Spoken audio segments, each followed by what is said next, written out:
जय भीम, जय Hind. The spoken library के इस खास एपिसोड में आप सभी का तहे दिल से स्वागत है। यहाँ हम हर दिन एक नई और प्रेरणादायक ऑडियो बुक लेकर आते हैं।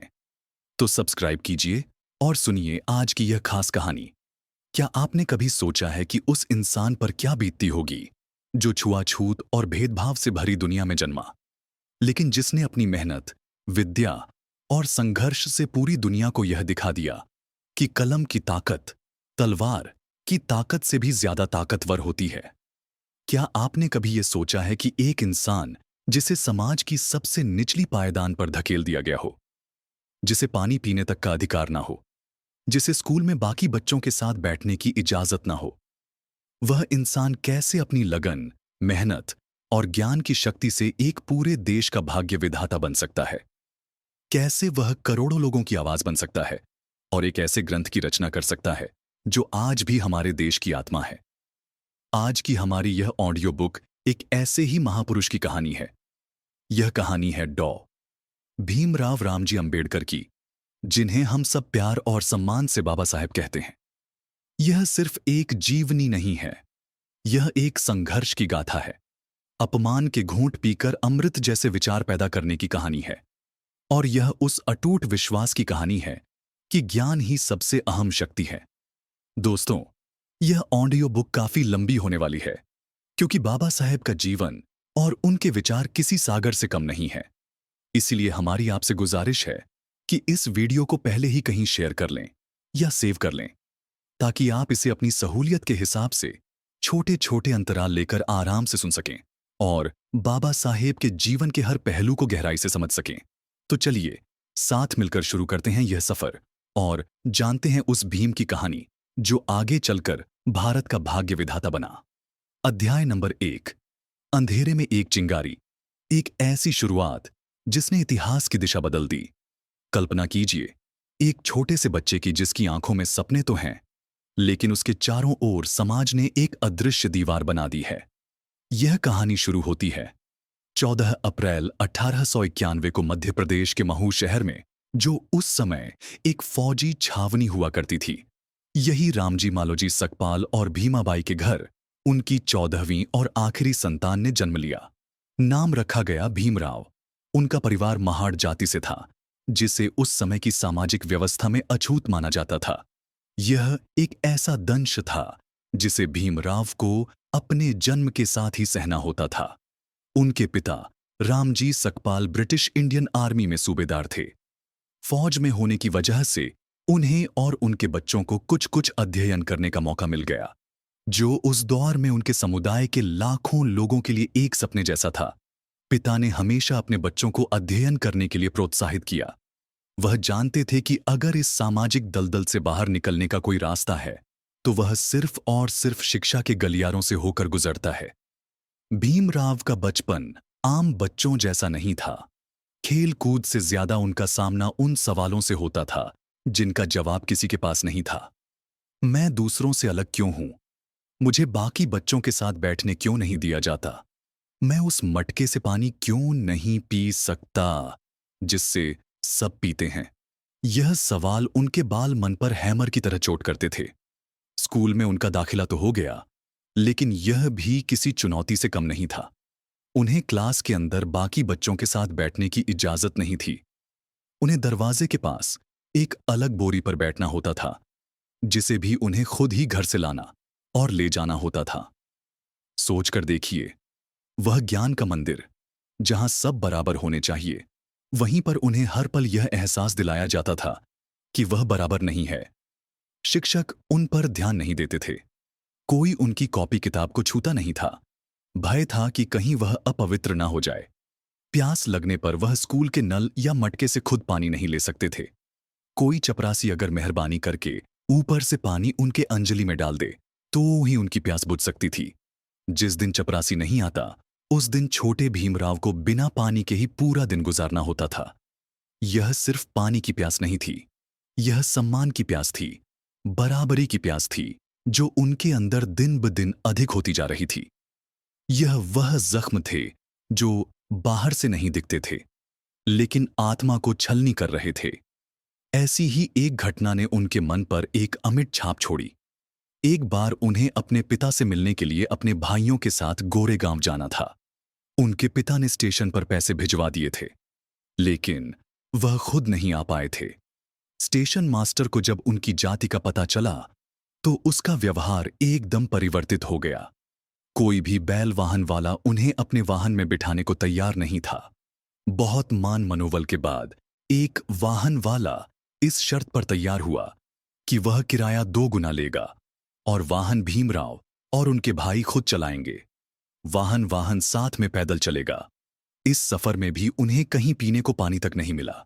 लोगों ने उन्हें कुएं से पानी निकालने से मना कर दिया, क्योंकि उनके छूने से पानी अपवित्र हो जाता। इस घटना ने बालक भीमराव को अंदर तक झकझोर दिया। उन्हें पहली बार एहसास हुआ कि यह समस्या कितनी गहरी और क्रूर है। यह सिर्फ स्कूल या गांव तक सीमित नहीं थी, यह हर जगह थी। उस दिन उस छोटे से बच्चे ने शायद अनजाने में ही सही, लेकिन यह तय कर लिया था कि वह इस अन्याय के खिलाफ मुकाबला करेगा। उसे अभी रास्ता नहीं पता था, लेकिन मंजिल की एक धुंधली सी तस्वीर उसके मन में बनने लगी थी। इन अपमान और कठिनाइयों के बीच एक चीज थी जो भीमराव का सहारा बनी, वो थी किताबें। उनके पिता ने उन्हें अध्ययन करने की ऐसी लगन लगाई कि किताबें ही उनकी दोस्त बन गई। वह घंटों तक अध्ययन करते रहते। उनके एक शिक्षक कृष्णाजी केशव अंबेडकर, जो एक ब्राह्मण थे, वह भीमराव से विशेष स्नेह रखते थे। उन्होंने भीमराव की प्रतिभा को पहचाना और उन्हें आगे जाने के लिए प्रोत्साहित किया। वह अक्सर उन्हें अपने घर से खाना खिलाते। उन्होंने ही भीमराव के कहने पर स्कूल रिकॉर्ड्स में उनका उपनाम अंबाडवेकर से परिवर्तित कर अपना उपनाम अंबेडकर कर दिया। यह एक छोटी सी घटना थी, लेकिन यह दिखाती है कि उस घोर अंधेरे में भी इंसानियत की कुछ रोशन किरणें मौजूद थीं। बाबा साहेब ने अपनी शुरुआती शिक्षा सतारा में पूरी की। बाद में उनका परिवार मुंबई चला आया। यहां उन्होंने एल्फिंस्टन हाई स्कूल में दाखिला लिया। यह उनके जीवन का एक नया चरण था। यहां का माहौल कुछ बेहतर था, लेकिन जाति का दंश यहां भी उनका पीछा नहीं त्याग रहा था। इन सब के बावजूद उन्होंने अपनी शिक्षा पर पूरा ध्यान लगाया और 1907 में मैट्रिक की परीक्षा पास की। उस समय उनके समुदाय के किसी व्यक्ति के लिए यह एक असाधारण उपलब्धि थी। इस सफलता पर उनके समुदाय में एक विशाल जश्न मनाया गया। लेकिन यह तो बस शुरुआत थी। भीमराव की ज्ञान की प्यास अब भी बुझी नहीं थी, बल्कि और अधिक हो गई थी। वह जानते थे कि असली मुकाबला तो अब शुरू होना है। मैट्रिक पास करने के बाद आगे की शिक्षा के लिए पैसों की जरूरत थी। परिवार की आर्थिक स्थिति अच्छी नहीं थी। ऐसा लग रहा था कि शायद उनका सफर यहीं रुक जाएगा। वह एक ऐसे चौराहे पर उपस्थित थे जहां से आगे का रास्ता बेहद धुंधला था। एक तरफ सामाजिक बहिष्कार का अंधेरा था, तो दूसरी तरफ आर्थिक तंगी की दीवार। ऐसे में वह क्या करते? कहां से उन्हें मदद मिलती? क्या उनकी ज्ञान की यात्रा यहीं समाप्त हो जाती, या कोई ऐसी शक्ति, कोई ऐसा व्यक्ति उनकी मदद के लिए आगे आता जो उनकी प्रतिभा को पहचान कर उन्हें एक ऐसा मौका देता जिससे वह न सिर्फ अपनी बल्कि करोड़ों लोगों की तकदीर परिवर्तित कर सकते थे। यह सवाल उनके भविष्य की नींव रखने वाले थे। जिस समाज ने उन्हें हर कदम पर पीछे धकेला, क्या उसी समाज से कोई उनकी मदद के लिए आगे आएगा, या उन्हें अपना रास्ता खुद ही बनाना होगा? इन सवालों का जवाब ही उनके जीवन के अगले अध्याय की कहानी कहता है। कैसे एक अछूत माना जाने वाला व्यक्ति दुनिया के सबसे प्रतिष्ठित विश्वविद्यालयों तक पहुंचा। यह जानना किसी चमत्कार से कम नहीं है। लेकिन यह चमत्कार हुआ कैसे? किसने उस चिंगारी को पहचाना और उसे एक मशाल बनने का अवसर दिया? इसका जवाब छिपा है बड़ौदा के एक महाराजा के फैसले में। एक ऐसा फैसला जिसने भारत के इतिहास की धारा को ही परिवर्तित कर दिया। अध्याय नंबर 2, ज्ञान की अतृप्त प्यास। जब शिक्षा ही सबसे मुख्य हथियार बन गई। पिछली बार हमने जाना कि कैसे बालक भीमराव ने सामाजिक अपमान और कठिनाइयों के बावजूद अपनी शुरुआती शिक्षा पूरी की। लेकिन असली सवाल यह था कि आगे क्या? उच्च शिक्षा का खर्च कौन उठाएगा? यहीं पर कहानी में एक ऐसे शख्स का प्रवेश होता है जिन्होंने बाबा साहेब के जीवन को एक नई दिशा दी। वह थे बड़ौदा के महाराजा सयाजीराव गायकवाड़ तृतीय। महाराजा गायकवाड़ एक प्रगतिशील और दूरदर्शी शासक थे। वह शिक्षा के महत्व को समझते थे और प्रतिभाशाली छात्रों की मदद करने के लिए जाने जाते थे। किसी शुभचिंतक के जरिए भीमराव अंबेडकर की कहानी उन तक पहुंची। महाराजा ने उनकी प्रतिभा को पहचाना और उन्हें आगे की शिक्षा के लिए स्कॉलरशिप देने का फैसला किया। यह भीमराव के जीवन का एक निर्णायक चरण था। यह सिर्फ आर्थिक मदद नहीं थी, यह एक तरह की मान्यता थी कि उनकी काबिलियत किसी भी जाति या सामाजिक बंधन से कहीं अधिक है। इस स्कॉलरशिप की मदद से भीमराव ने 1912 में मुंबई के एल्फिंस्टन कॉलेज से राजनीति विज्ञान और अर्थशास्त्र में अपनी स्नातक की डिग्री पूरी की। अब उनका पंख और ऊंचा उड़ाना भरनी थी। महाराजा गायकवाड़ ने उन्हें अमेरिका में आगे की शिक्षा के लिए चुना। यह वह अवसर था जिसका भीमराव को इंतजार था। 1913 में 22 साल की उम्र में भीमराव अंबेडकर न्यूयॉर्क शहर पहुंचे और कोलंबिया यूनिवर्सिटी में दाखिला लिया। यह उनके लिए एक पूरी तरह से नई दुनिया थी। भारत में जहां उन्हें कदम कदम पर अपनी जाति की वजह से अपमान झेलना होता था, वहीं अमेरिका में पहली बार उन्होंने स्वतंत्रता और समानता का अनुभव किया। वहां कोई उनसे यह नहीं पूछता था कि वह किस जाति के हैं। वह पुस्तकालय में घंटों बैठ सकते थे, किसी भी होटल में खाना खा सकते थे, किसी के भी साथ उठ बैठ सकते थे। यह आजादी उनके लिए किसी वरदान से कम नहीं थी। उन्होंने इस अवसर का भरपूर फायदा उठाया। वह दिन में 181 घंटे अध्ययन करते। अर्थशास्त्र, समाजशास्त्र, इतिहास, दर्शन शास्त्र, राजनीति विज्ञान। उन्होंने ज्ञान के हर क्षेत्र में खुद को डुबो दिया। उनके प्रोफेसर उनकी लगन और बुद्धिमत्ता से बहुत प्रभावित थे। कोलंबिया यूनिवर्सिटी में ही उन्होंने अपना शोध पत्र प्राचीन भारतीय वाणिज्य लिखा और 1915 में अर्थशास्त्र में अपनी मास्टर डिग्री हासिल की।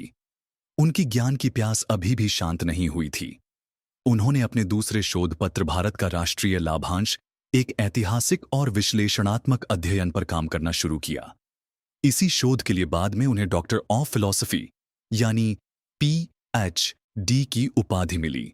कोलंबिया में रहते हुए उन्होंने दुनिया के महान विचारकों को सीखा। जॉन डेवी, जो उनके प्रोफेसर भी थे, उनके विचारों का बाबा साहेब पर गहरा प्रभाव हुआ। डेवी लोकतंत्र और समानता के प्रबल समर्थक थे।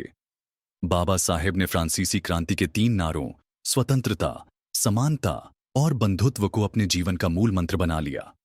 उन्होंने महसूस किया कि भारत की सामाजिक समस्याओं का समाधान सिर्फ राजनीतिक आजादी से नहीं होगा, बल्कि इसके लिए एक सामाजिक क्रांति की जरूरत है, और उस क्रांति का हथियार सिर्फ और सिर्फ शिक्षा हो सकती है।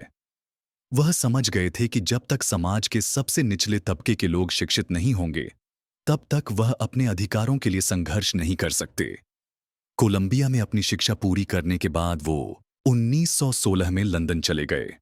वहां उन्होंने लंदन स्कूल ऑफ इकोनॉमिक्स में दाखिला लिया और साथ ही ग्रेजन में कानून की शिक्षा के लिए भी पंजीकरण कराया। उनका लक्ष्य अर्थशास्त्र में डॉक्टरेट और साथ ही बैरिस्टर बनना था, लेकिन उनकी यह शिक्षा बीच में ही रुक गई। बड़ौदा से उनकी स्कॉलरशिप की अवधि समाप्त हो गई और उन्हें भारत वापस लौटना आवश्यक हो गया। उन्हें बड़ौदा रियासत के साथ हुए अनुबंध के अनुसार महाराजा की सेवा में काम करना था। वह ज्ञान के इस महासागर से अभी और मोती चुनना चाहते थे, लेकिन परिस्थितियों ने उन्हें वापस खींच लिया। वह लंदन से कुछ किताबें अपने साथ लाए थे, जिन्हें उन्होंने जहाज से भारत भिजवाया। दुर्भाग्य से जिस जहाज में उनकी किताबें थीं, उसे एक जर्मन पनडुब्बी ने डुबो दिया। यह उनके लिए एक गहरा आघात था, लेकिन उन्होंने हिम्मत नहीं हारी। वह जानते थे कि उन्हें अपनी अधूरी शिक्षा पूरी करने के लिए वापस लंदन जाना ही है। तो अब सवाल यह था कि भारत लौटने पर उनका स्वागत कैसे हुआ। क्या दुनिया के सबसे अच्छे विश्वविद्यालयों से मिली डिग्रियां उनकी जाति की पहचान को मिटा पाई? उन्हें बड़ौदा रियासत में एक अहम पद मिला, महाराजा के सैन्य सचिव का। यह एक बहुत सम्मानित पद था। उन्हें लगा कि शायद अब सब कुछ परिवर्तित हो जाएगा। शायद अब लोग उनकी जाति को नहीं, उनकी काबिलियत को देखेंगे। लेकिन उनका यह भ्रम बहुत जल्दी समाप्त हो गया। जो अपमान, जो तिरस्कार उन्होंने बचपन में सहा था, वह और भी भयानक रूप में उनके सामने आकर उपस्थित हो गया। एक उच्च शिक्षित विदेश से अध्ययन कर आए अधिकारी होने के बावजूद उन्हें बड़ौदा में रहने के लिए कोई घर देने को तैयार नहीं था। उनके अपने ही ऑफिस में चपरासी उन्हें फाइलें फेंक कर देते थे, इस भय से कि कहीं उन्हें छू ना लें। उन्हें पीने के लिए पानी तक नहीं दिया जाता था। यह उनके लिए एक असहनीय पीड़ा थी। वह यह नहीं समझ पा रहे थे कि जिस ज्ञान को हासिल करने के लिए उन्होंने दिन रात एक कर दिया, वह ज्ञान भी समाज की इस घृणित मानसिकता को क्यों नहीं परिवर्तित कर पा रहा है। क्या उनकी सारी मेहनत बेकार चली गई?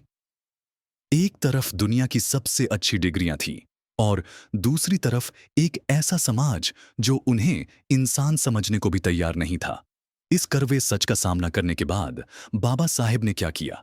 क्या वह इस व्यवस्था के आगे झुक गए या उन्होंने एक ऐसा रास्ता चुना जिसने पूरे देश में भूचाल ला दिया? इसका जवाब हमें उनके जीवन के अगले अध्याय में मिलेगा, जब वह अपमान की इस आग में तपकर एक नेता के रूप में उभरते हैं। अध्याय नंबर 3, स्वदेश वापसी और कड़वा सच। डिग्रियां तो थीं, पर सम्मान कहां था? जैसा कि हमने पिछले अध्याय के अंत में देखा था, बाबा साहेब आम्बेडकर दुनिया के सबसे प्रतिष्ठित विश्वविद्यालयों से डिग्रियां लेकर भारत लौटे थे। उनकी आंखों में एक सपना था, एक उम्मीद थी कि अब शिक्षा उनकी जाति की जंजीरों को काट देगी। बड़ौदा के महाराजा ने उन्हें अपने सैन्य सचिव के रूप में नियुक्त किया था, जो एक बहुत अहम और जिम्मेदार पद था।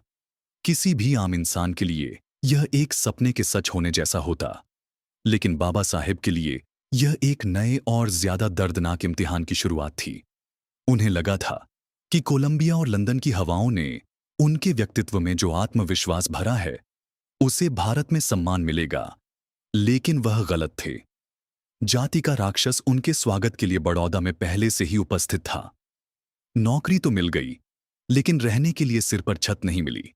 कोई भी हिंदू होटल या मकान मालिक उन्हें एक अछूत को कमरा देने के लिए तैयार नहीं था। मजबूर होकर उन्हें अपनी पहचान छिपानी आवश्यक हो गई। उन्होंने एक पारसी सराय में एक पारसी नाम बताकर कमरा लिया, लेकिन यह झूठ ज्यादा दिन नहीं टिक सका। कुछ ही दिनों में सराय के लोगों को उनकी असली जाति का पता चल गया और फिर एक दिन कुछ पारसी लोग लाठियां और हथियार लेकर उनके दरवाजे पर आ धमके। उन्होंने बाबा साहेब को गालियां दी, धमकाया और तुरंत सराय खाली करने को कहा। सोच कर देखिए, उस इंसान की मानसिक स्थिति का जो कोलंबिया यूनिवर्सिटी में अपने प्रोफेसरों का चहेता था, जो लंदन स्कूल ऑफ इकोनॉमिक्स में अपनी बुद्धिमत्ता का लोहा मनवा चुका था, आज उसे अपने ही देश में एक सम्मानित पद पर होते हुए भी रहने के लिए एक कमरे से निकाला जा रहा था, सिर्फ और सिर्फ उसकी जाति की वजह से। उस दिन वह बड़ौदा के मार्गों पर अकेले और असहाय उपस्थित थे। उनके पास रहने के लिए कोई जगह नहीं थी। वह एक पार्क में एक बेंच पर बैठकर फूट फूट कर रोए। यह आंसू सिर्फ उनकी बेबसी के नहीं थे, यह उस हजारों साल पुरानी सामाजिक व्यवस्था पर थे जो इंसान को इंसान नहीं समझती थी। उनके ऑफिस का हाल इससे भी बुरा था। वह इतने अहम अधिकारी थे, लेकिन उनके अधीन काम करने वाले कर्मचारी भी उनसे दूरी बनाकर रखते थे। चपरासी उन्हें फाइलें मेज पर फेंक कर देते थे, इस भय से कि कहीं छूने से अपवित्र ना हो जाए। ऑफिस में उन्हें कोई पानी तक नहीं पूछता था। जो अपमान उन्होंने बचपन में सहा था, वह अपमान अब और भी ज्यादा चुभ रहा था, क्योंकि अब वह एक असहाय बच्चे नहीं, बल्कि एक योग्य और काबिल अधिकारी थे। उन्होंने महाराजा सयाजीराव गायकवाड़ से भी इस बारे में बात की, लेकिन महाराजा भी सामाजिक दबाव के आगे असहाय थे। कुछ ही हफ्तों में बाबा साहेब को यह एहसास हो गया कि वह यहां काम नहीं कर पाएंगे। जिस नौकरी के लिए उन्होंने अपनी शिक्षा बीच में त्यागी थी, उसी नौकरी को उन्होंने इस असहनीय अपमान के कारण त्याग दिया। उन्होंने बड़ौदा त्याग दिया और मुंबई वापस आ गए। यह उनके जीवन का एक और चरण था। उन्होंने तय कर लिया था कि वह किसी की नौकरी नहीं करेंगे, वह अपना रास्ता खुद बनाएंगे। मुंबई आकर उन्होंने कुछ समय तक अलग अलग काम किए। उन्होंने एक स्टॉक ब्रोकर के रूप में भी काम करने की कोशिश की, लेकिन यहां भी जब लोगों को उनकी जाति का पता चला तो उनका काम ठप्प हो गया। उन्होंने एक कॉलेज में प्रोफेसर के रूप में भी सिखाया। यहां छात्रों के बीच वह बहुत लोकप्रिय थे, लेकिन दूसरे प्रोफेसरों का व्यवहार उनके प्रति अच्छा नहीं था। वह हर जगह उसी जातिगत भेदभाव की दीवार से टकरा रहे थे। इन अनुभवों ने उन्हें और भी ज्यादा मजबूत बना दिया। उन्होंने समझ लिया था कि यह मुकाबला व्यक्तिगत नहीं है, यह पूरे समाज का मुकाबला है। यह सिर्फ उनकी अपनी पीड़ा नहीं है, यह करोड़ों दलितों और शोषितों की पीड़ा है, जिनकी कोई आवाज नहीं है। उन्होंने फैसला किया कि वह अपनी अधूरी शिक्षा पूरी करेंगे और फिर अपना पूरा जीवन इन करोड़ों बेजुबानों की आवाज बनने में लगा देंगे। अपनी पत्नी रमाबाई की मदद और अपनी कुछ कुछ बचत के सहारे वह 1920 में एक बार फिर लंदन पहुंचे। इस बार उनकी लगन और भी ज्यादा थी। उन्होंने दिन रात एक करके लंदन स्कूल ऑफ इकोनॉमिक्स से अपनी शिक्षा पूरी की और 1923 में उन्हें the problem of the rupee, its origin and it's solution नामक शोध के लिए डॉक्टर ऑफ साइंस की प्रतिष्ठित उपाधि मिली। इसी दौरान उन्होंने जर्मनी की बोन यूनिवर्सिटी में भी कुछ समय के लिए अर्थशास्त्र का अध्ययन किया और अंततः उन्होंने ग्रेजिन से अपनी कानून की शिक्षा भी पूरी की और बैरिस्टर एटलो की उपाधि प्राप्त की। अब वह डॉ भीमराव अंबेडकर बैरिस्टर एटलो थे। उनके नाम के आगे दुनिया की सबसे प्रमुख डिग्रियां थीं। वह ज्ञान के उस शिखर पर पहुंच चुके थे जहां पहुंचना किसी के लिए भी एक सपना होता है। लेकिन अब सवाल यह था कि वह इस ज्ञान का उपयोग कैसे करेंगे। क्या वह एक सफल वकील बनकर आराम की जिंदगी जिएंगे या फिर उस वादे को पूरा करेंगे जो उन्होंने खुद से किया था। उस अपमान के घूंट ने उनके अंदर जो आग जलाई थी, क्या वह अब एक ज्वालामुखी बनकर फटेगी। लंदन से एक बैरिस्टर बनकर लौटने के बाद बाबा साहेब ने अपने मुकाबले का आगाज कैसे किया। उन्होंने सबसे पहला कदम कौन सा उठाया जिसने दलित चेतना के इतिहास में एक नया अध्याय लिख दिया। इसका जवाब हमें मिलेगा अगले अध्याय में, जब वह एक पत्रकार और एक जन आंदोलनकारी के रूप में अपना पहला अहम कदम उठाते हैं। अध्याय नंबर 4, मूक नायक की बुलंद आवाज। जब पानी पर हक की मुहिम ने पूरे देश को हिला दिया, डिग्रियों और ज्ञान से लैस होकर जब डॉ अंबेडकर भारत लौटे, तो वह पुराने भीमराव नहीं थे। अपमान की आग ने उन्हें कुंदन बना दिया था। उन्होंने देख लिया था कि सिर्फ व्यक्तिगत सफलता से कुछ नहीं होगा। मुकाबला पूरे समाज का है और इसे समाज के बीच रहकर ही करना होगा। उन्होंने अपनी वकालत शुरू की, लेकिन उनका असली लक्ष्य कुछ और था। वह जानते थे कि सदियों से दबे कुचले और शोषित समाज को अगर जगाना है तो सबसे पहले उन्हें उनकी अपनी आवाज देनी होगी। उन्हें यह एहसास दिलाना होगा कि वह भी इंसान हैं और उनके भी अधिकार हैं। इसी सोच के साथ उन्होंने अपने सार्वजनिक जीवन का आगाज किया। उनका पहला और सबसे शक्तिशाली हथियार बना पत्रकारिता। उन्होंने 1920 में ही, जब वह अपनी शिक्षा के लिए लंदन जाने की तैयारी कर रहे थे, कोल्हापुर के महाराजा शाहू महाराज की मदद से मूक नायक नाम का एक पाक्षिक अखबार शुरू किया था। इसका नाम ही इसकी कहानी कहता है। मूक नायक यानी गूंगों का नेता। यह उन करोड़ों लोगों का अखबार था जिनकी आवाज सदियों से दबा दी गई थी। इस अखबार के जरिए बाबा साहेब ने दलितों पर हो रहे अत्याचारों, सामाजिक कुरीतियों और उनके अधिकारों के बारे में लिखना शुरू किया। उनकी भाषा सीधी, सरल और असरदार थी। वह तर्क और तथ्यों के साथ अपनी बात रखते थे। उन्होंने लोगों को समझाया कि उनकी इस दयनीय स्थिति का कारण उनके कर्म नहीं, बल्कि यह अन्यायपूर्ण सामाजिक व्यवस्था है। मूक नायक ने दलित समाज में एक नई चेतना की लहर पैदा कर दी। लोग पहली बार अपने दुखों और अपनी समस्याओं के बारे में जानकारी ले रहे थे। उन्हें लग रहा था कि कोई है जो उनकी बात कर रहा है, जो उनके लिए संघर्ष कर रहा है। हालांकि आर्थिक तंगी के कारण मूक नायक कुछ समय बाद बंद हो गया, लेकिन इसने वह चिंगारी जला दी थी जिसे अब बुझाया नहीं जा सकता था। इसके बाद भी बाबा साहेब ने बहिष्कृत भारत, समता और जनता जैसे कई और पत्र पत्रिकाएं निकाली और अपनी आवाज को बुलंद करते रहे। उन्होंने 1924 में बहिष्कृत हितकारिणी सभा नाम की एक संस्था की स्थापना की। इसका मुख्य उद्देश्य था दलित समाज में शिक्षा का प्रसार करना, उनकी सामाजिक और आर्थिक स्थिति में सुधार लाना और उनके सामने आ रही समस्याओं को सरकार और समाज के सामने रखना। इसका नारा था, शिक्षित बनो, संगठित रहो, संघर्ष करो। ये 3 शब्द आज भी दलित आंदोलन का मूल मंत्र है। बाबा साहेब अब सिर्फ लेख नहीं लिख रहे थे, वह जमीन पर उतरकर संघर्ष करने के लिए तैयार थे। और इस संघर्ष का सबसे अहम प्रतीक बना महाड़ सत्याग्रह। महाड़ महाराष्ट्र के कोंकण क्षेत्र में एक छोटा सा कस्बा है। यहां एक सार्वजनिक तालाब था जिसका नाम था चौदार तालाब।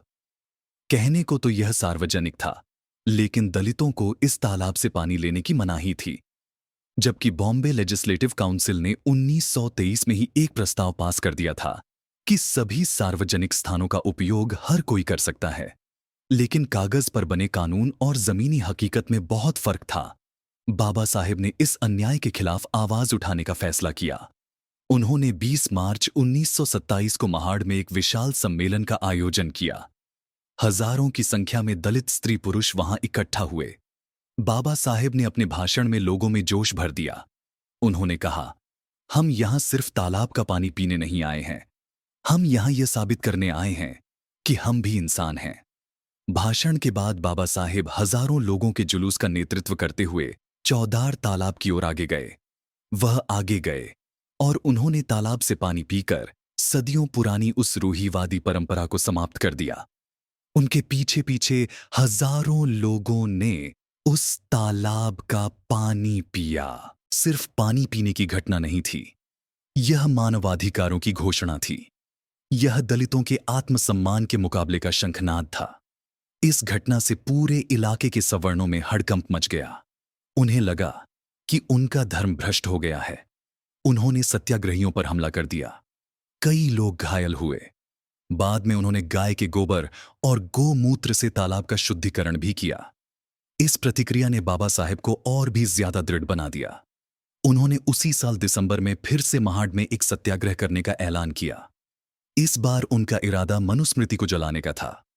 वह ग्रंथ जिसे वह इस पूरी असमानता और भेदभावपूर्ण व्यवस्था का प्रतीक मानते थे। 25 दिसंबर 1927 को हजारों लोगों की मौजूदगी में उन्होंने सार्वजनिक रूप से मनुस्मृति का दहन किया। यह एक क्रांतिकारी कदम था।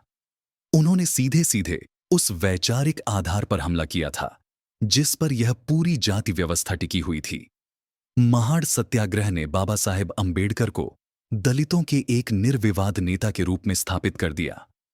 उन्होंने दिखा दिया था कि वह सिर्फ एक विद्वान या वकील नहीं, बल्कि एक जुझारू योद्धा भी हैं जो अपने लोगों के हक के लिए किसी भी हद तक जा सकते हैं। उन्होंने दलित समाज को एक नई पहचान दी, एक नया आत्मविश्वास दिया। उन्होंने उन्हें सिखाया कि अपने हकों के लिए मुकाबला करना होता है।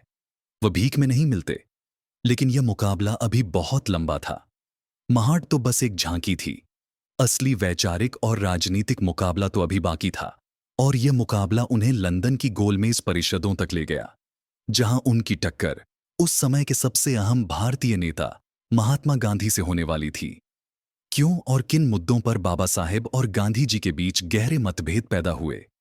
क्या था वह पूना पैक्ट जिसने बाबा साहेब को एक दर्दनाक समझौता करने पर मजबूर कर दिया?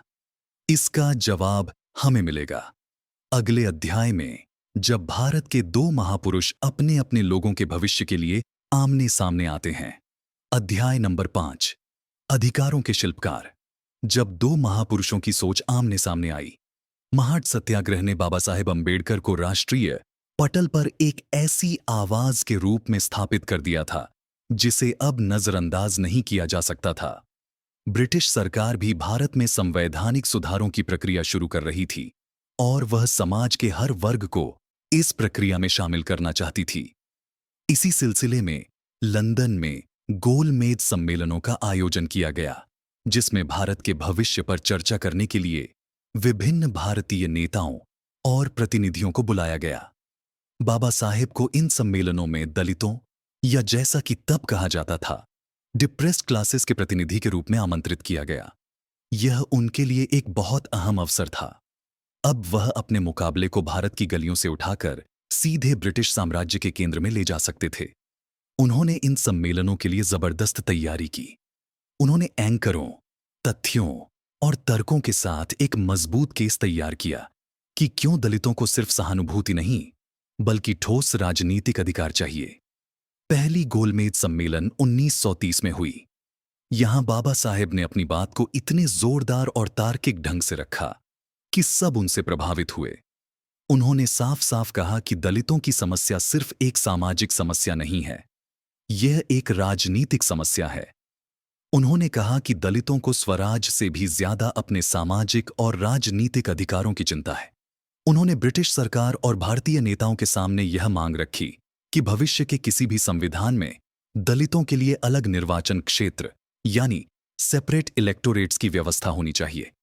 इसका मतलब था कि कुछ सीटें दलितों के लिए आरक्षित होंगी और उन सीटों पर सिर्फ दलित उम्मीदवार ही चुनाव में हिस्सा लेंगे और सिर्फ दलित वोटर ही उन्हें वोट देंगे। बाबा साहेब का तर्क था कि संयुक्त निर्वाचन प्रणाली में जहां सभी जातियां मिलकर वोट करती हैं, कोई भी दलित उम्मीदवार सवर्णों के वोट के बिना नहीं जीत सकता। ऐसे में जो दलित नेता जीत कर आएगा वह सवर्णों का अनुयायी बनकर रहेगा और अपने समाज के हक की बात कभी नहीं कर पाएगा। इसलिए अपने असली प्रतिनिधि चुनने के लिए दलितों को अलग निर्वाचन का अधिकार मिलना ही चाहिए। उनकी इस मांग ने भारतीय राजनीति में खासकर कांग्रेस के भीतर एक तूफान उत्पन्न कर दिया। महात्मा गांधी दूसरी गोलमेज सम्मेलन में कांग्रेस के एकमात्र प्रतिनिधि के रूप में शामिल हुए। गांधी जी बाबा साहेब की इस मांग के सख्त खिलाफ थे। उनका मानना था कि अलग निर्वाचन क्षेत्र हिंदू समाज को हमेशा के लिए विभाजित कर देगा। वह मानते थे कि छुआछूत हिंदू धर्म का एक कलंक है और इसे हिंदू समाज को खुद ही सुधारना होगा। दलितों को अलग राजनीतिक पहचान देने से यह विभाजन स्थायी हो जाएगा। यहां पर दो महापुरुषों की सोच का टकराव साफ दिखाई देता है। बाबा साहेब का अनुभव कहता था कि जिस हिंदू समाज ने हजारों सालों तक दलितों को इंसान तक नहीं समझा, उस पर यह भरोसा नहीं किया जा सकता कि वह रातों रात सुधर जाएगा। उन्हें लगता था कि बिना राजनीतिक शक्ति के दलित कभी भी अपना हक हासिल नहीं कर पाएंगे। वहीं गांधी जी का मानना था कि यह हृदय परिवर्तन का मामला है और राजनीतिक विभाजन से समस्या और अधिक होगी। दोनों अपनी अपनी जगह सही थे, लेकिन दोनों के अनुभव और प्राथमिकताएं अलग अलग थीं। बहस बहुत तीखी हुई। बाबा साहेब अपने तर्कों पर अड़े रहे और गांधी जी अपने सिद्धांतों पर। अंत में ब्रिटिश प्रधानमंत्री रमसे मैकडोनाल्ड ने कम्युनल अवार्ड या सांप्रदायिक पंचाट की घोषणा कर दी। इसमें उन्होंने बाबा साहेब की मांग को स्वीकार करते हुए दलितों के लिए अलग निर्वाचन क्षेत्रों की व्यवस्था कर दी। यह बाबा साहेब के संघर्ष की एक बहुत अहम जीत थी। उन्हें वो राजनीतिक अधिकार मिल गया था जिसके लिए वो संघर्ष कर रहे थे, लेकिन गांधी जी ने इस फैसले को मानने से इनकार कर दिया। उन्होंने घोषणा की कि अगर इस फैसले को वापस नहीं लिया गया तो वह पुणे की यरवदा जेल में आमरण अनशन करेंगे। अब पूरा देश एक धर्म संकट में आ गया।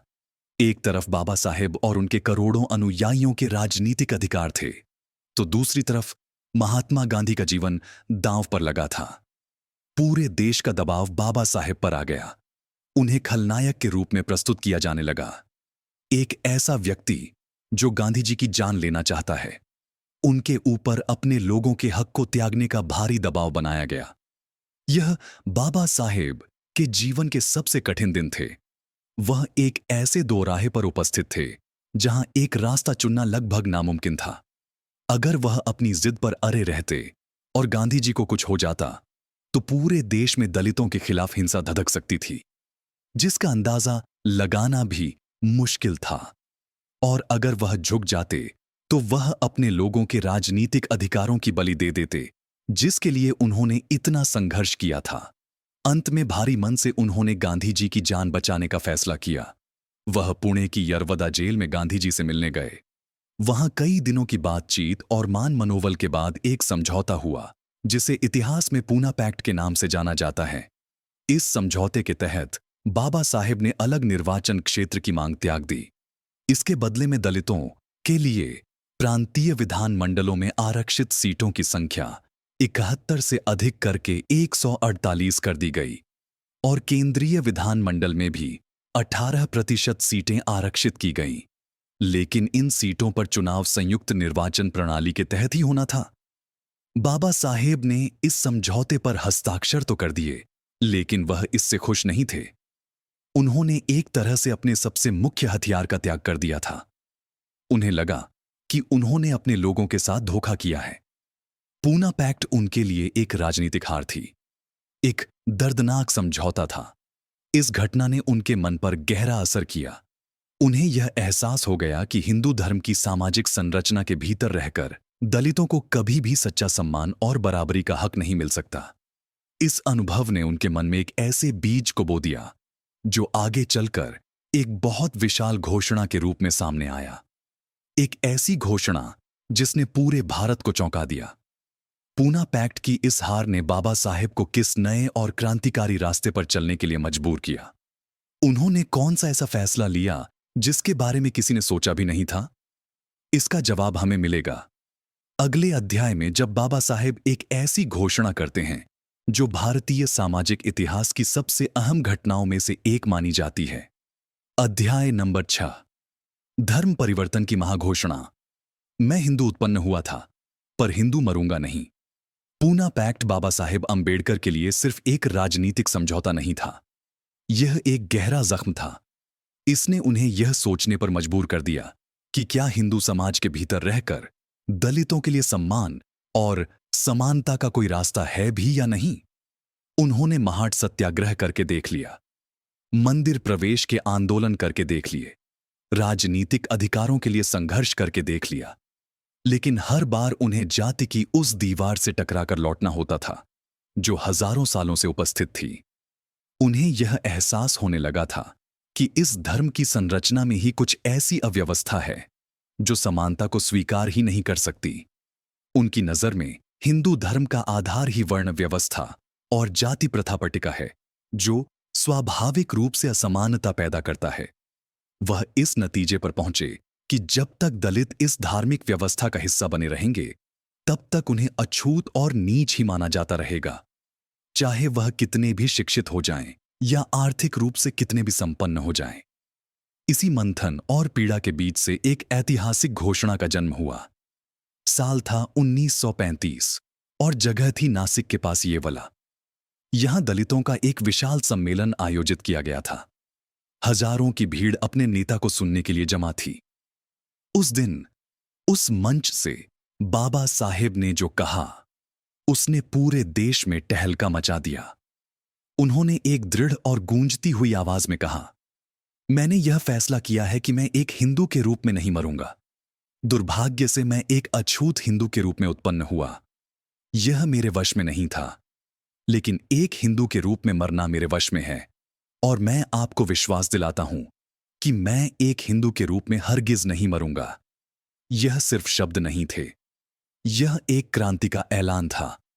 यह उस सामाजिक और धार्मिक व्यवस्था को पूरी तरह से नकारने की घोषणा थी जिसने उनके और उनके करोड़ों भाई बहनों के साथ सदियों तक अमानवीय व्यवहार किया था। उन्होंने कहा कि धर्म इंसान के लिए है, इंसान धर्म के लिए नहीं। अगर कोई धर्म आपको इंसान का दर्जा नहीं देता, तो ऐसे धर्म को त्याग देना ही बेहतर है। इस घोषणा के बाद पूरे देश में बहस छिड़ गई। हिंदू महासभा के नेताओं से लेकर गांधी जी तक सबने उनसे अपने फैसले पर पुनर्विचार करने की अपील की। लोगों ने उन्हें समझाने की कोशिश की कि वह धर्म ना त्यागे, बल्कि धर्म के अंदर रहकर ही सुधारों के लिए काम करें। लेकिन बाबा साहेब का निश्चय अटल था।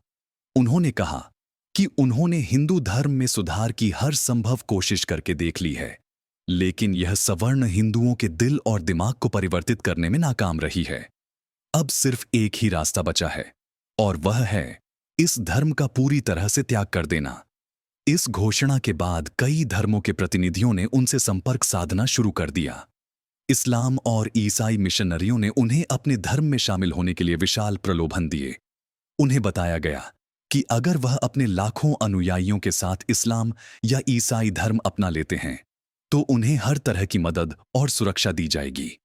सिख धर्म के नेताओं ने भी उनसे संपर्क किया। बाबा साहेब ने कुछ समय के लिए सिख धर्म अपनाने पर गंभीरता से विचार भी किया था, लेकिन बाबा साहेब कोई जल्दबाजी में फैसला नहीं लेना चाहते थे। यह उनके और करोड़ों लोगों के भविष्य का सवाल था। वह सिर्फ एक शोषणकारी व्यवस्था से निकलकर किसी दूसरी ऐसी व्यवस्था में नहीं फंसना चाहते थे जो शायद भारत की मिट्टी और संस्कृति के अनुकूल ना हो। वो एक ऐसा धर्म चाहते थे जो पूरी तरह से तर्क, करुणा, समानता और स्वतंत्रता के सिद्धांतों पर आधारित हो। वह चाहते थे कि उनके लोग जिस भी नए धर्म को अपनाएं, वह उन्हें सिर्फ आध्यात्मिक शांति ही ना दें, बल्कि सामाजिक सम्मान और आत्मविश्वास भी प्रदान करे। इसलिए उन्होंने दुनिया के सभी प्रमुख धर्मों का गहराई से अध्ययन करना शुरू कर दिया। उन्होंने इस्लाम, ईसाईयत, सिख धर्म और विशेष रूप से बौद्ध धर्म के ग्रंथों को सीखा और उन पर गहन चिंतन किया। यह खोज कई सालों तक चली। इस दौरान वह राजनीतिक और सामाजिक रूप से भी बहुत सक्रिय रहे। उन्होंने अपनी लेबर पार्टी बनाई, चुनाव में हिस्सा लिया और वायसराय की कार्यकारी परिषद के सदस्य भी बने। लेकिन उनके मन के किसी कोने में धर्म परिवर्तन का वह संकल्प हमेशा जीवित रहा। वह एक ऐसे रास्ते की तलाश में थे जो उनके लोगों को जाति की जंजीरों से हमेशा हमेशा के लिए आजाद कर सके। वो यह भी चाहते थे कि जो नया धर्म वह अपनाएं, उसका मूल भारत की अपनी धरती में हो। वह कोई विदेशी धर्म अपनाकर अपने लोगों को देश की मुख्यधारा से काटना नहीं चाहते थे। उनकी यह खोज उन्हें धीरे धीरे भगवान बुद्ध के विचारों की ओर ले गई। उन्हें बौद्ध धर्म में वह सब कुछ मिला जिसकी उन्हें तलाश थी। बौद्ध धर्म में जाति प्रथा या वर्ण व्यवस्था के लिए कोई जगह नहीं थी। यह पूरी तरह से तर्क प्रज्ञा, नैतिकताशील और करुणा पर आधारित था। इसमें ईश्वर या किसी अलौकिक शक्ति की बजाय इंसान के अपने कर्म और विवेक को महत्व दिया गया था। यह समानता और बंधुत्व का संदेश देता था। बाबा साहेब को लगा कि यही वह रास्ता है जो उनके लोगों को सच्ची मुक्ति दिला सकता है। लेकिन इस फैसले को जमीन पर उतारने में अभी कई साल लगने वाले थे। इस बीच भारत आजाद होने की कगार पर था और बाबा साहेब के कंधों पर एक ऐसी जिम्मेदारी आने वाली थी जिसके बारे में उन्होंने शायद कभी सोचा भी नहीं था। उन्हें भारत का भाग्य लिखने का काम सौंपा जाने वाला था। धर्म परिवर्तन की उनकी व्यक्तिगत खोज और देश के लिए संविधान निर्माण की उनकी सार्वजनिक जिम्मेदारी, यह दोनों यात्राएं एक साथ कैसे चलीं और कैसे उन्होंने एक ऐसा संविधान बनाया जिसमें हर धर्म और हर जाति के व्यक्ति के लिए बराबरी का हक सुनिश्चित किया गया। इसका जवाब हमें मिलेगा अगले अध्याय में। अध्याय नंबर 7, भारत के भाग्य का संविधान। एक किताब जिसने करोड़ों लोगों की तकदीर लिख दी। एक तरफ जहां बाबा साहेब आम्बेडकर अपने और अपने समाज के लिए एक नए धार्मिक और आध्यात्मिक रास्ते की तलाश कर रहे थे, वहीं दूसरी तरफ भारत की राजनीति एक ऐतिहासिक चरण ले रही थी। दूसरा विश्व युद्ध समाप्त हो चुका था और यह लगभग तय हो गया था कि अंग्रेज अब भारत त्याग कर चले जाएंगे। भारत की आजादी का सूरज उगने वाला था, लेकिन इसके साथ ही एक बहुत विशाल चुनौती भी उपस्थित थी और वह थी आजाद भारत का अपना संविधान बनाना। एक ऐसा संविधान जो सदियों की गुलामी और सामाजिक बिखराव के बाद देश को एक सूत्र में पिरो सके। एक ऐसा संविधान जो करोड़ों लोगों की उम्मीदों और आकांक्षाओं को पूरा कर सके। जब संविधान सभा का गठन हुआ तो बाबा साहेब आम्बेडकर को इसमें चुना गया। यह अपने आप में एक बहुत अहम बात थी। वह व्यक्ति जो कांग्रेस और गांधी जी के सबसे अहम आलोचकों में से एक थे, उन्हें देश का भविष्य तय करने वाली इस सबसे महत्वपूर्ण सभा का सदस्य बनाया गया। शुरुआत में बहुतों को लगा कि वह विपक्ष में बैठकर सरकार की नीतियों की आलोचना नहीं करेंगे, लेकिन जल्दी ही सबको उनकी काबिलियत, उनके ज्ञान और उनकी देशभक्ति का एहसास हो गया। जब संविधान का मसौदा तैयार करने के लिए एक ड्राफ्टिंग कमेटी यानी प्रारूप समिति बनाने की बात आई, तो सबने एक मत से बाबा साहेब अम्बेडकर को इसका अध्यक्ष चुना। यह एक ऐतिहासिक फैसला था। जिस व्यक्ति को कभी स्कूल में एक कोने में बिठाया जाता था, आज उसी व्यक्ति के हाथों में पूरे देश की किस्मत की कलम थमा दी गई थी। यह जिम्मेदारी बहुत विशाल थी। भारत जैसे विशाल और विविध देश के लिए संविधान बनाना कोई आसान काम नहीं था। यहां अलग अलग धर्म, जाति, भाषाएं और संस्कृतियां थीं। सबको साथ लेकर चलना एक बहुत विशाल चुनौती थी। बाबा साहेब ने इस चुनौती को स्वीकार किया। उन्होंने दुनिया के लगभग 60 देशों के संविधानों का गहराई से अध्ययन किया। उन्होंने उन सभी देशों के अच्छे अच्छे कानूनों और सिद्धांतों को भारतीय परिस्थितियों के अनुसार ढालने की कोशिश की। उन्होंने दिन रात एक कर दिया। उनकी तबीयत अक्सर खराब रहती थी, लेकिन फिर भी वह घंटों तक काम करते रहते। प्रारूप समिति के ज्यादातर सदस्य अलग अलग कारणों से बैठकों में शामिल नहीं हो पाते थे, इसलिए संविधान लिखने का लगभग सारा बोझ अकेले बाबा साहेब के कंधों पर आ गया था। उन्होंने एक ऐसा संविधान बनाने का सपना देखा था जो सिर्फ राजनीतिक आजादी ना दे, बल्कि सामाजिक और आर्थिक आजादी भी सुनिश्चित करे। वह एक ऐसा भारत बनाना चाहते थे जहां कानून की नजर में सब बराबर हो, किसी के साथ भी उसकी जाति, धर्म, लिंग या जन्म स्थान के आधार पर कोई भेदभाव ना हो। इसीलिए उन्होंने संविधान के हृदय में मौलिक अधिकारों को जगह दी। समानता का अधिकार, स्वतंत्रता का अधिकार, शोषण के विरुद्ध अधिकार, धार्मिक स्वतंत्रता का अधिकार, यह सब वह अधिकार थे जो हर भारतीय नागरिक को मिलने वाले थे। उन्होंने अनुच्छेद 17 के तहत छुआछूत यानी अस्पृश्यता को एक दंडनीय अपराध घोषित कर दिया। यह उस 1000 साल पुरानी कुप्रथा पर सबसे विशाल कानूनी प्रहार था। बाबा साहेब सिर्फ अधिकारों की बात नहीं कर रहे थे, वह एक मजबूत और एकजुट राष्ट्र का निर्माण करना चाहते थे। इसीलिए उन्होंने एक व्यक्ति, एक वोट, एक मूल्य के सिद्धांत पर आधारित संसदीय लोकतंत्र की वकालत की। उन्होंने एक स्वतंत्र न्यायपालिका, एक मजबूत केंद्र सरकार और राज्यों के लिए भी पर्याप्त शक्तियों का प्रावधान किया। लेकिन वह यह भी जानते थे कि सिर्फ कागज पर अधिकार दे देने से समाज नहीं परिवर्तित हो जाएगा। जिन लोगों को हजारों सालों तक दबाकर रखा गया है, उन्हें मुख्यधारा में लाने के लिए कुछ विशेष सहारे की जरूरत होगी। इसी सोच के साथ उन्होंने अनुसूचित जातियों और अनुसूचित जनजातियों के लिए सरकारी नौकरियों और शिक्षण संस्थानों में आरक्षण की व्यवस्था की। उनका तर्क था कि यह आरक्षण कोई भीख या रियायत नहीं है, बल्कि यह उन समुदायों के लिए एक प्रतिनिधित्व का जरिया है जिन्हें अब तक हर क्षेत्र से बाहर रखा गया है। यह एक अस्थायी व्यवस्था थी जिसका उद्देश्य था कि कुछ सालों में यह समुदाय भी बाकी समाज के बराबर आकर उपस्थित हो सके। संविधान का मसौदा जब तैयार होकर संविधान सभा में बहस के लिए आया, तो उस पर महीनों तक चर्चा हुई। बाबा साहेब ने हर एक अनुच्छेद, हर एक प्रावधान का बचाव किया।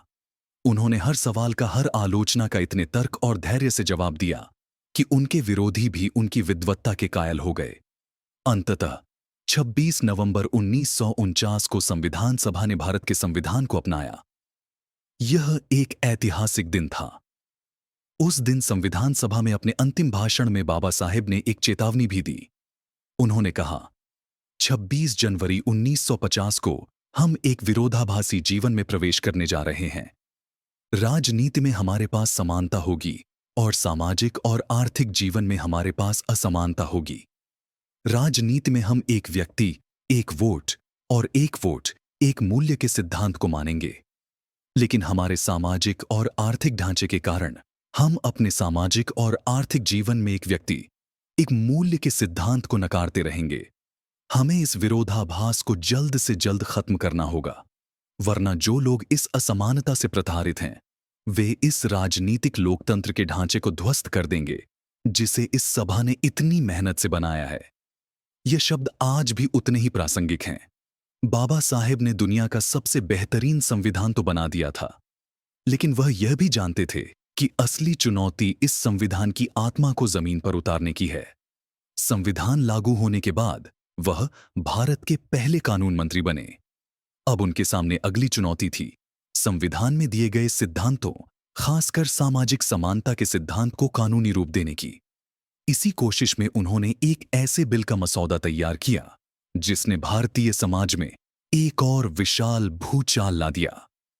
वो बिल क्या था और क्यों उस बिल के कारण उन्हें अपने पद से इस्तीफा तक देना आवश्यक हो गया? इसका जवाब हमें मिलेगा अगले अध्याय में, जब हम बाबा साहेब के उस मुकाबले के बारे में जानेंगे जो उन्होंने भारत की महिलाओं के हक के लिए किया। अध्याय नंबर, नारी सम्मान की अधूरी मुहिम। वो कानून जो पास हो जाता तो समाज की तस्वीर कुछ और होती। संविधान लागू हो चुका था और बाबा साहेब अंबेडकर देश के पहले कानून मंत्री के रूप में अपनी जिम्मेदारियां निभा रहे थे। उन्होंने देश को एक महान संविधान दिया था जिसने सबको बराबरी का हक दिया। लेकिन वह जानते थे कि समाज की असलियत अभी भी संविधान के आदर्शों से बहुत दूर है। खासकर महिलाओं की स्थिति बहुत दयनीय थी। उस समय के हिंदू व्यक्तिगत कानूनों के तहत महिलाओं को संपत्ति में कोई अधिकार नहीं था, उन्हें तलाक लेने का हक नहीं था और एक पुरुष को कई शादियां करने की आजादी थी। बाबा साहेब का मानना था कि जब तक देश की आधी आबादी यानी महिलाएं गुलाम और अधिकार विहीन रहेंगी, तब तक देश वास्तव में प्रगति नहीं कर सकता। वह कहते थे, मैं किसी भी समुदाय की प्रगति का आकलन इस बात से करता हूं कि उस समुदाय की महिलाओं ने कितनी प्रगति की है। इसी सोच के साथ उन्होंने हिंदू समाज में क्रांतिकारी सुधार लाने के उद्देश्य से हिंदू कोर्ट बिल का मसौदा तैयार किया। यह कोई एक कानून नहीं था, बल्कि कई कानूनों का एक समूह था।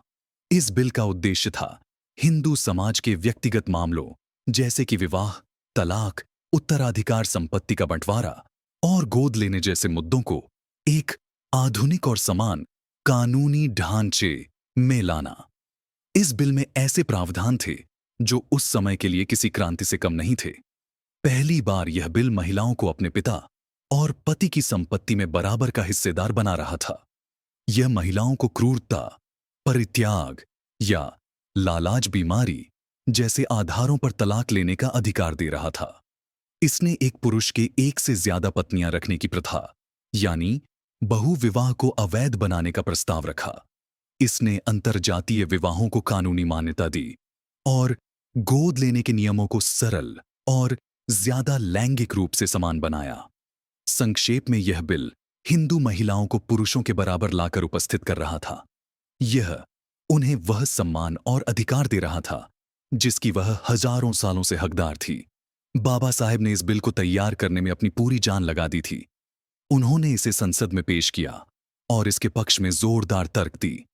उन्होंने कहा कि यह बिल धर्म में कोई हस्तक्षेप नहीं कर रहा है, बल्कि यह उन सामाजिक कुरीतियों को दूर कर रहा है जिन्हें धर्म का नाम लेकर सही ठहराया जाता है।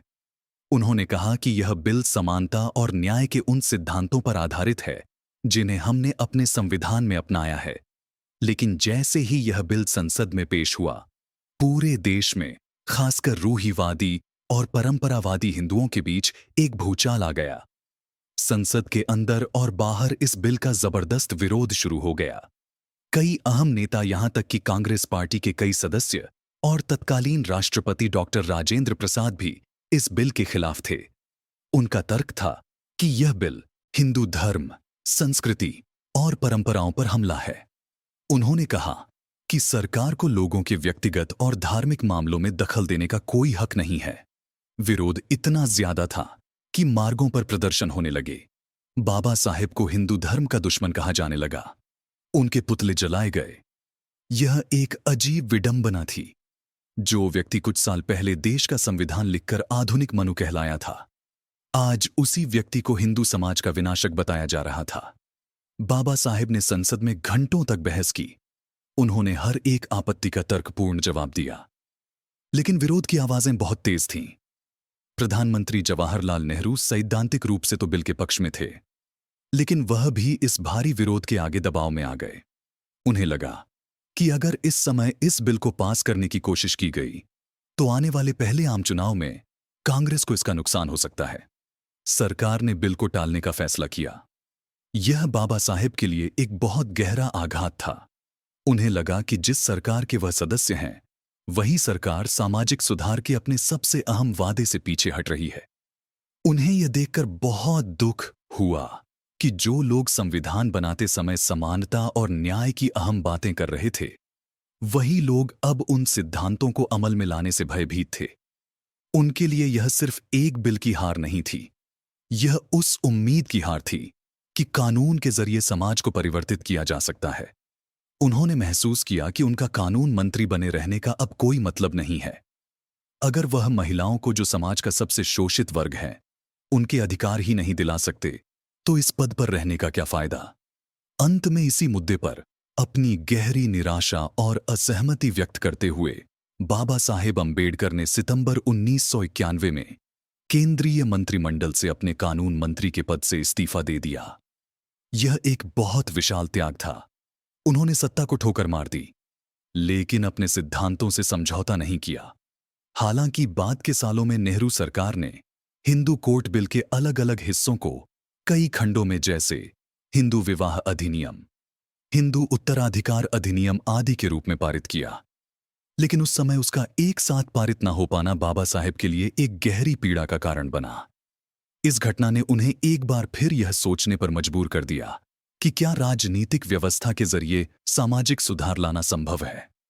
हिंदू कोर्ट बिल पर हुए इस कड़वे अनुभव ने उनके उस पुराने संकल्प को और भी मजबूत कर दिया जो उन्होंने 1935 में येवला में लिया था। उन्हें अब पूरा यकीन हो गया था कि हिंदू धर्म की सीमाओं के भीतर रहकर सच्ची समानता और बंधुत्व हासिल करना नामुमकिन है। अब समय आ गया था उस अंतिम और निर्णायक कदम को उठाने का, जिसकी तैयारी वह पिछले 20 सालों से कर रहे थे। इस्तीफा देने के बाद उनका अगला कदम क्या था? उन्होंने अपनी उस अधूरी आध्यात्मिक यात्रा को कैसे पूरा किया? और क्यों उन्होंने हजारों धर्मों में से सिर्फ एक ही रास्ता चुना? इसका जवाब हमें मिलेगा अगले अध्याय में, जब बाबा साहेब अपने लाखों अनुयायियों के साथ बुद्ध की शरण में जाते हैं। अध्याय नंबर 9, बुद्ध की शरण में क्यों चुना? उन्होंने बुद्ध का रास्ता। कानून मंत्री के पद से इस्तीफा देने के बाद बाबा साहेब अंबेडकर का मोह राजनीतिक व्यवस्था से लगभग भंग हो चुका था। हिंदू कोर्ट बिल के अनुभव ने उन्हें दिखा दिया था कि कानूनी और राजनीतिक सुधारों की भी अपनी एक सीमा होती है, खासकर जब मामला 1000 साल पुरानी सामाजिक और धार्मिक मान्यताओं का हो। अब वह अपना पूरा ध्यान उस काम पर लगाना चाहते थे जिसे वह अपने जीवन का सबसे महत्वपूर्ण मिशन मानते थे, और वो था अपने लोगों को एक नई सामाजिक और आध्यात्मिक पहचान देना। जैसा कि हमने पहले जाना, उन्होंने 1935 में ही हिंदू धर्म त्यागने की घोषणा कर दी थी। पिछले 20 सालों में उन्होंने दुनिया के सभी मुख्य धर्मों का गहन अध्ययन किया था और वह इस नतीजे पर पहुंचे थे कि बौद्ध धर्म ही उनके और उनके लोगों के लिए सबसे उपयुक्त मार्ग है। लेकिन सवाल यह था कि क्यों उन्होंने बौद्ध धर्म ही क्यों चुना? इसके कई गहरे कारण थे। पहला और सबसे महत्वपूर्ण कारण था कि बौद्ध धर्म पूरी तरह से समानता पर आधारित था। इसमें जाति, वर्ण या लिंग के आधार पर किसी भी तरह के भेदभाव के लिए कोई जगह नहीं थी। भगवान बुद्ध ने अपने संघ के दरवाजे हर किसी के लिए खोले थे, चाहे वह ब्राह्मण हो या शूद्र, अमीर हो या गरीब, पुरुष हो या स्त्री। यह बाबा साहेब के समानता के आदर्श के बिल्कुल अनुरूप था। दूसरा कारण था बौद्ध धर्म का तर्क और विवेक पर जोर देना। बौद्ध धर्म में किसी ईश्वर, पैगंबर या पवित्र किताब पर आंख बंद करके विश्वास करने की बजाय अपने अनुभव और तर्क की कसौटी पर हर बात को कसने के लिए प्रोत्साहित किया जाता है। बुद्ध ने स्वयं कहा था, मेरी किसी बात को सिर्फ इसलिए मत मानो कि मैंने उसे कहा है, उसे अपनी तर्क की कसौटी पर कसो, और अगर वह तुम्हारे और दूसरों के हित में हो तभी उसे स्वीकार करो। यह वैज्ञानिक और तार्किक दृष्टिकोण बाबा साहेब को बहुत आकर्षित करता था। तीसरा कारण था कि बौद्ध धर्म का मूल भारत की मिट्टी में था। यह कोई विदेशी धर्म नहीं था। इसे अपनाकर वह और उनके लोग भारत की महान सांस्कृतिक विरासत से बने रह सकते थे। बाबा साहेब का मानना था कि बौद्ध धर्म के पतन के कारण ही भारत में जाति प्रथा और अन्य सामाजिक कृतियां मजबूत हुईं। इसीलिए बौद्ध धर्म को अपनाना एक तरह से घर वापसी जैसा था। चौथा, बौद्ध धर्म करुणा और अहिंसा का संदेश देता था, लेकिन यह कायरता का पाठ नहीं सिखाता था। यह अन्याय के खिलाफ शांतिपूर्ण लेकिन मजबूत संघर्ष की प्रेरणा देता था। बाबा साहेब ने बौद्ध धर्म की अपनी एक नई व्याख्या भी प्रस्तुत की, जिसे नवयान या नियो बुद्धिज्म कहा जाता है। उन्होंने पारंपरिक बौद्ध धर्म से उन कुछ बातों को हटा दिया जो उन्हें तर्कसंगत नहीं लगती थी, जैसे कर्मकांड या पुनर्जन्म का जटिल सिद्धांत। उन्होंने बुद्ध को एक भगवान के रूप में नहीं, बल्कि एक महान समाज सुधारक और मार्गदर्शक के रूप में प्रस्तुत किया, जिन्होंने इंसान की समस्याओं का समाधान इसी दुनिया में इंसान के अपने प्रयासों से करने का रास्ता दिखाया। अब समय आ गया था इस ऐतिहासिक फैसले को जमीन पर उतारने का। बाबा साहेब ने इसके लिए 14 अक्टूबर 1956 का दिन चुना।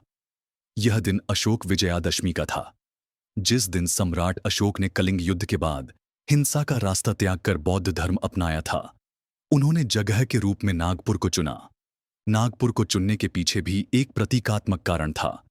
नागपुर नाग लोगों का केंद्र माना जाता था, जिन्हें आर्यों का विरोधी माना जाता था, और बाबा साहेब का मानना था कि यह नाग लोग ही भारत के मूल बौद्ध थे। उस दिन नागपुर की दीक्षा भूमि पर एक ऐतिहासिक दृश्य था। पूरे देश से लाखों की संख्या में दलित स्त्री, पुरुष और बच्चे अपने प्रिय नेता के आह्वान पर वहां इकट्ठा हुए थे। एक विशाल मंच बनाया गया था। बाबा साहेब ने सफेद वस्त्र धारण किए हुए थे। उनकी तबीयत बहुत खराब थी, लेकिन उनके चेहरे पर एक अद्भुत तेज और शांति थी। सबसे पहले बाबा साहेब और उनकी पत्नी सविता अम्बेडकर ने एक बौद्ध भिक्षु चंद्रमणि महास्थवीर से पारंपरिक तरीके से त्रिशरण और पंचशील ग्रहण करके बौद्ध धर्म की दीक्षा ली। इसके बाद जो हुआ वह दुनिया के इतिहास में अभूतपूर्व था। बाबा साहेब मंच पर उपस्थित हुए और उन्होंने अपने लाखों अनुयायियों को खुद बौद्ध धर्म की दीक्षा दी। उन्होंने पाली भाषा में दीक्षा का पाठ किया और लाखों लोगों ने उनके पीछे उसे दोहराया। इसके बाद उन्होंने अपने अनुयायियों को 22 प्रतिज्ञाएं दिलाई।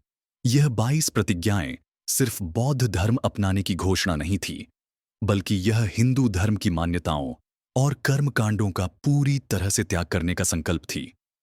इन प्रतिज्ञाओं में कहा गया था कि मैं ब्रह्मा, विष्णु, महेश को कभी ईश्वर नहीं मानूंगा, ना ही उनकी पूजा करूंगा। मैं राम और कृष्ण को ईश्वर नहीं मानूंगा। मैं गौरी, गणपति आदि हिंदू धर्म के किसी भी देवी देवता को नहीं मानूंगा। और मैं यह नहीं मानूंगा कि ईश्वर ने अवतार लिया है।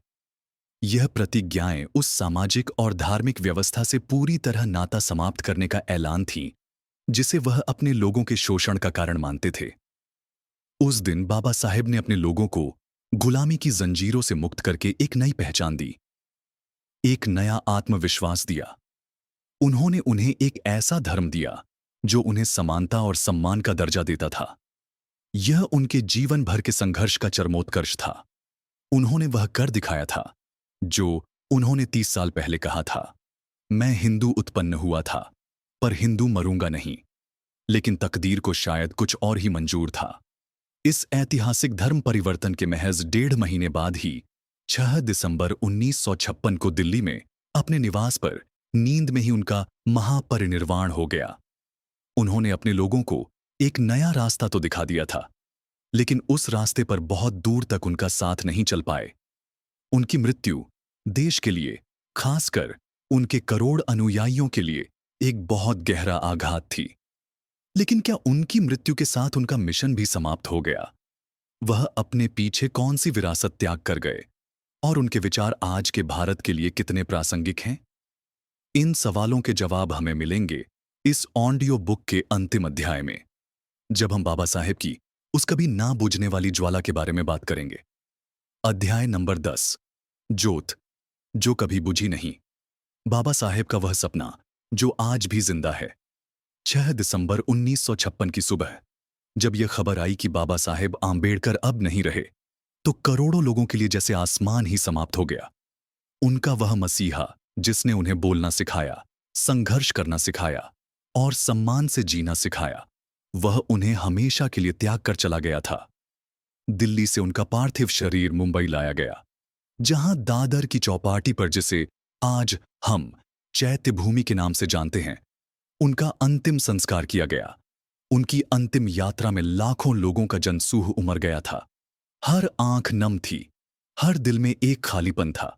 लोगों को लग रहा था कि अब उनका क्या होगा, अब उन्हें रास्ता कौन दिखाएगा।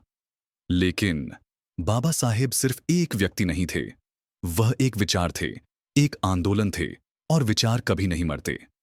वह अपने पीछे एक ऐसी विरासत त्याग गए थे जो आज भी करोड़ों लोगों को प्रेरणा दे रही है और रास्ता दिखा रही है। उनकी सबसे अहम और सबसे ठोस विरासत है भारत का संविधान। जब तक यह संविधान रहेगा, तब तक बाबा साहेब का नाम अमर रहेगा। उन्होंने हमें सिर्फ एक कानूनी दस्तावेज नहीं दिया, बल्कि एक सामाजिक दस्तावेज दिया है। एक ऐसा आईना दिया है जिसमें हम एक आदर्श भारत की तस्वीर देख सकते हैं। उन्होंने हमें लोकतंत्र, समानता, स्वतंत्रता और बंधुत्व के वह मूल्य दिए हैं जो हमारे राष्ट्र की नींव है। आज जब हम अपने मौलिक अधिकारों का उपयोग करते हैं, जब हम वोट डालते हैं, जब हम कानून के सामने बराबरी की बात करते हैं, तो हम अनजाने में ही बाबा साहेब की विरासत को जी रहे होते हैं। उन्होंने हमें सिखाया कि किसी भी देश की महानता इस बात में नहीं है कि उसके शासक कितने शक्तिशाली हैं, बल्कि इस बात में है कि उसके नागरिक कितने स्वतंत्र और सम्मानित हैं। उन्होंने संवैधानिक नैतिकता पर बहुत जोर दिया, जिसका मतलब है कि संविधान का पालन सिर्फ कानून के भय से नहीं, बल्कि उसे एक नैतिक जिम्मेदारी मानकर करना चाहिए। यह सीख आज के राजनीतिक माहौल में पहले से कहीं ज्यादा जरूरी है। उनकी दूसरी मुख्य विरासत है उनका सामाजिक और क्रांतिकारी चिंतन। उन्होंने जाति प्रथा का जितना गहरा और तार्किक विश्लेषण किया, वैसा शायद ही किसी ने किया हो। अपनी किताब, जिसका नाम जाति का विनाश था, उसमें उन्होंने यह साबित किया कि जाति सिर्फ श्रम का विभाजन नहीं, बल्कि श्रमिकों का विभाजन है। यह एक ऐसी व्यवस्था है जो लोगों को जन्म के आधार पर ऊंचे और नीचे के खानों में बांट देती है और उनमें आपसी भाईचारे को पनपने ही नहीं देती। उन्होंने साफ कहा कि जब तक हम जाति को नष्ट नहीं करेंगे, तब तक हम एक सच्चा राष्ट्र नहीं बन सकते। उनका नारा शिक्षित बनो, संगठित रहो, संघर्ष करो, आज भी दलित और शोषित समाज के लिए ऊर्जा का स्रोत है। उन्होंने लोगों को सिखाया कि अपनी मुक्ति के लिए उन्हें खुद ही संघर्ष करना होगा, कोई और आकर उन्हें नहीं बचाएगा। और इस मुकाबले का सबसे मुख्य हथियार है शिक्षा। उन्होंने दिखाया कि कैसे शिक्षा के बल पर सबसे कठिन परिस्थितियों से भी निकला जा सकता है। उनकी तीसरी और शायद सबसे गहरी विरासत है बौद्ध धर्म को भारत में एक नए रूप में पुनर्जीवित करना। उन्होंने बौद्ध धर्म को सिर्फ एक पूजा पद्धति के रूप में नहीं, बल्कि एक सामाजिक क्रांति के माध्यम के रूप में देखा। उन्होंने बुद्ध के तर्क, करुणा और समानता के संदेश को करोड़ों लोगों तक पहुंचाया और उन्हें एक ऐसी आध्यात्मिक पहचान दी जो उन्हें सम्मान और आत्मविश्वास देती है। नागपुर में शुरू हुआ वह धम्मचक्र प्रवर्तन आज भी जारी है और हर साल हजारों लोग बौद्ध धर्म अपनाकर बाबा साहेब के दिखाए रास्ते पर चल रहे हैं।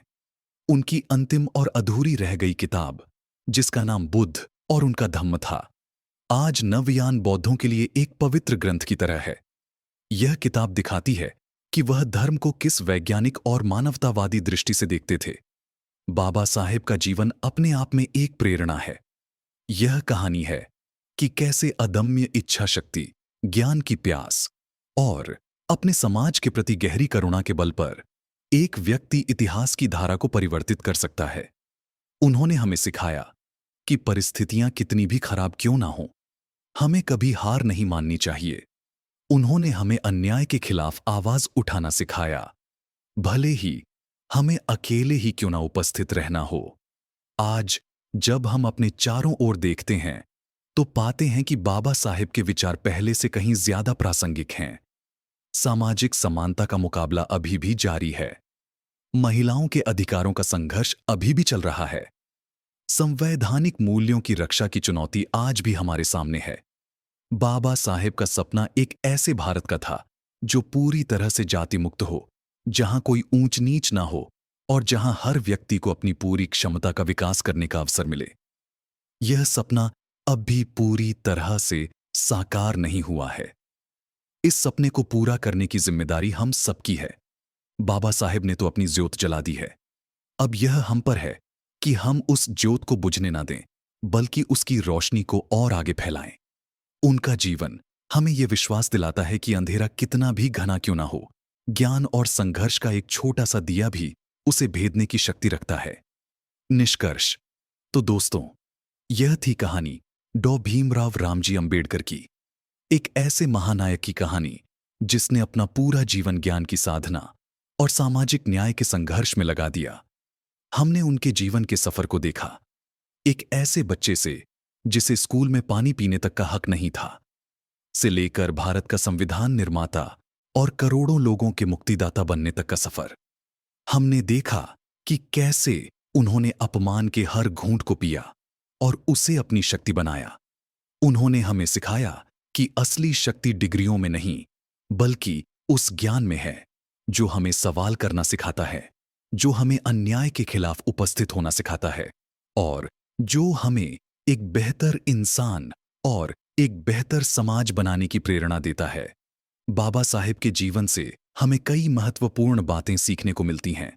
पहली, शिक्षा की शक्ति। उन्होंने साबित कर दिया कि शिक्षा वह शेरनी का दूध है, जो पिएगा वह दहाड़ेगा जरूर। दूसरी, आत्मसम्मान की मुहिम। उन्होंने सिखाया कि किसी भी अधिकार से अहम अधिकार सम्मान से जीने का अधिकार है और इसके लिए कोई भी कीमत चुकानी आवश्यक हो वह कम है। तीसरी, संवैधानिक तरीकों में विश्वास।